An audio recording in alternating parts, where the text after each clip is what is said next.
ಪೊಡಿ ಮಾಡೋಣ ಬನ್ನಿ. ಪೊಡಿ ಅಂದರೆ ರವಾ ಫ್ರೈ, ತವಾ ಫ್ರೈ ಏನಾದರೂ ಅನ್ಕೋಬೋದು. ಇದು ಬದನೆಕಾಯಿ ಅಂದರೆ ಒಂಥರ ಗುಳ್ಳಾನು ಅಂತಾರೆ ಅಥವಾ ಗೋವಾ ಬದನೆಕಾಯಿ ಅಂತಲೂ ಕರೀತಾರೆ. ಎಲ್ಲ ಕಡೆ ಸಿಗ್ತೈತೆ ಅದು ಈಸಿಯಾಗಿ. ಇದು ಬಾಳೆಕಾಯಿ ಬಜ್ಜಿ ಅಥವಾ ರಾಯ್ತ, ಚೀಪ್ಸು ಏನಾದರೂ ಮಾಡ್ಕೋಬಹುದು. ಇದು ಎಲ್ಲ ಕಡೆ ಈಸಿಯಾಗಿ ಸಿಗ್ತೈತಿ. ಇದು ಆಲೂಗಡ್ಡೆ ಎಲ್ಲರಿಗೂ ಗೊತ್ತಿರೋದೆ. ಈ ಥರ ಕಟ್ ಮಾಡಿ ಇಟ್ಕೊಂಡೇನಿ. ಇದು ಬಾಳೆಕಾಯಿ, ಇದು ಆಲೂಗಡ್ಡೆ, ಇದು ಬದನೆಕಾಯಿ. ಈಗ ಹೆಂಗೆ ಇದಕ್ಕೆ ಫಸ್ಟು ಕಪ್ಪಾಗಬಾರ್ದು ಅಂತ ಹೇಳಿ ರುಚಿಗೆ ಉಪ್ಪು ಹಚ್ಚಿ ಇಟ್ಕೊಳ್ಳೋಣ ಅಂತ ಒಂದು 10 ನಿಮಿಷ.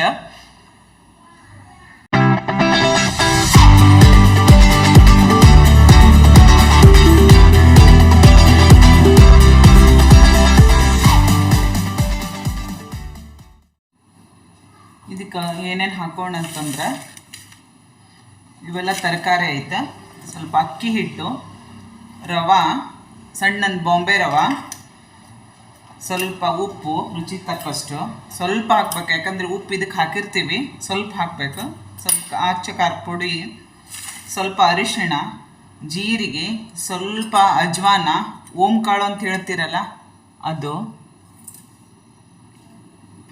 ಆಮೇಲೆ ಸ್ವಲ್ಪ ಹಿಂಗು. ಇದನ್ನ ಹಾಕೋಣಂತ. ಈಗ ಮೊದಲೇ ರವೆ ಹಾಕ್ಕೊಳ್ಳೋಣ, ಆಮೇಲೆ ಅಕ್ಕಿ ಹಿಟ್ಟು ಹಾಕ್ಕೊಳ್ಳೋಣ. ರವೆ ಎಷ್ಟು ಹಾಕ್ಕೊಂಡಿರ್ತೀವಿ ಅಷ್ಟು ಅಕ್ಕಿ ಹಿಟ್ಟು ಹಾಕ್ಕೊಳ್ಳೋಣ. ಸ್ವಲ್ಪ ಹಾಕೋಣ ಉಪ್ಪು, ಯಾಕಂದ್ರೆ ಉಪ್ಪು ಅದಕ್ಕೆ ಹಾಕಿರ್ತೀವಲ್ಲ, ಸ್ವಲ್ಪ ಹಾಕ್ಕೊಳ್ಳೋಣ. ಅಚ್ಚು ಖಾರದ ಪುಡಿ, ನಮಗೆ ಎಷ್ಟು ಖಾರ ಬೇಕನ್ನಿಸುತ್ತೆ ಅದ್ರ ಮೇಲೆ. ಸ್ವಲ್ಪ ಅರಿಶಿಣ, ಸ್ವಲ್ಪ ಜೀರಿಗೆ ಅಥವಾ ಜೀರಿಗೆ ಪುಡಿ, ಯಾವುದಾದ್ರೂ ನಡೀತೈತಿ. ಅಜ್ವಾನ್, ಓಂಕಾಳು, ಸ್ವಲ್ಪ ಹಿಂಗು. ಸ್ವಲ್ಪ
ಎಣ್ಣೆ ಹಾಕೊಳ್ಳೋಣ.